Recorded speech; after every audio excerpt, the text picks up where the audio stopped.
Good morning, good morning, good morning. Hey, it's Rob. It is Daily Discipline number 77. How fun is that? 77 on 1-1. Happy New Year to you, and let's get to work. So number one, happy birthday to my godson, Fred. I'm sure I'll talk to you later today, but man, getting old quick, bro. It's all downhill from here. Just kidding. Also, for those of you who were wondering, yes, I was asleep well before midnight last night. It's too late for me. Always has been.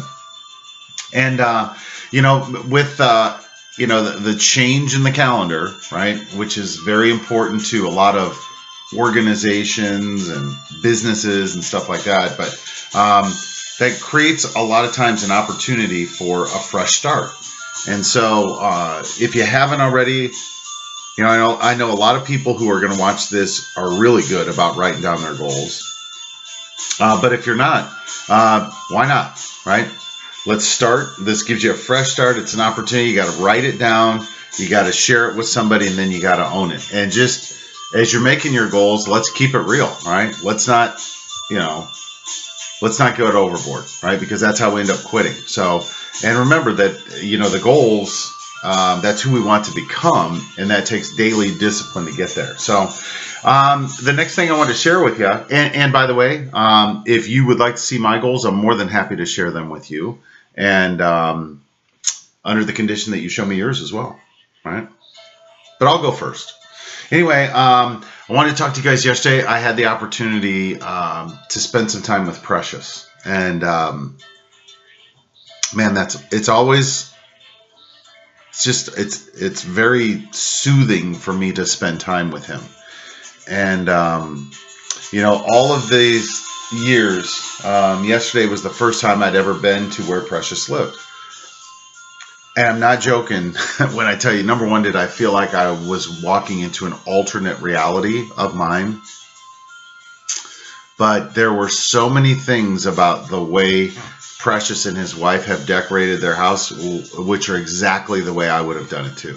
And I'm like, man, we really are a lot alike. I mean, it's so incredible. But then we're both our own individual people. And so, Precious, I'm on you. This is for everybody now.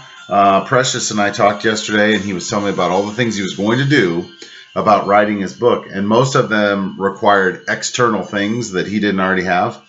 And so I said, hey, look, you got a phone there in your pocket. And I showed him how to make a note, because on the way to the restaurant, he was telling me about how important it was to immediately take action when a thought is placed in our head. And Precious will tell you that that's straight from God himself.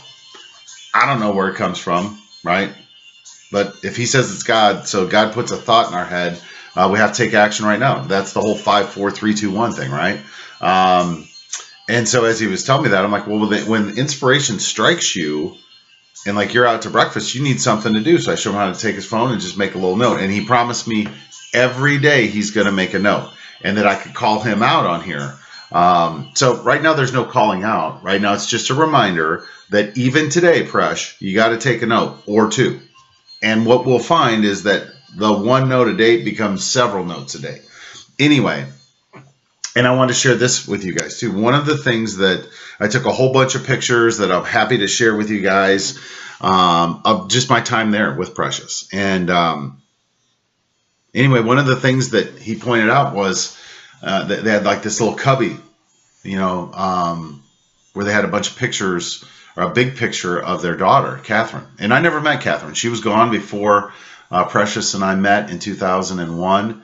And anyway, there was a letter that she had written to her mom and to her dad, and they had framed them.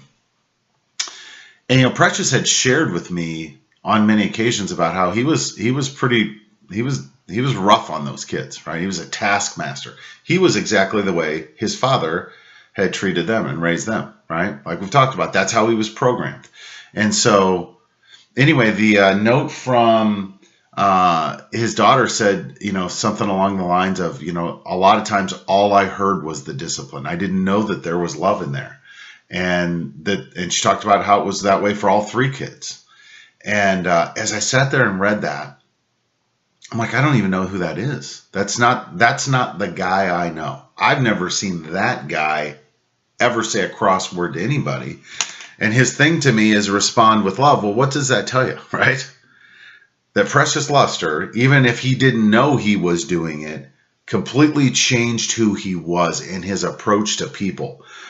And that, he shared with me the conversation he had with his son, David. One of the last conversations he had with his son, his oldest son, before he died, in which his son shared with him and said, man, this is the first time we've had a conversation. The first time you weren't on me, talking down to me. And I'm not sharing this with you in a bad way. I'm sharing this with you as we're all capable of changing who we are and how we approach those around us. And everybody responds better to the adaptive parent, to the critical parent. Just is what it is. So, Precious, thanks for your time yesterday. Thanks for lunch, breakfast, whatever the heck that was. Thank you for sharing your house and your memories and just your time with me. I love you, man. You are a gift straight from God, no doubt. So anyway, we are different. Oh, yeah.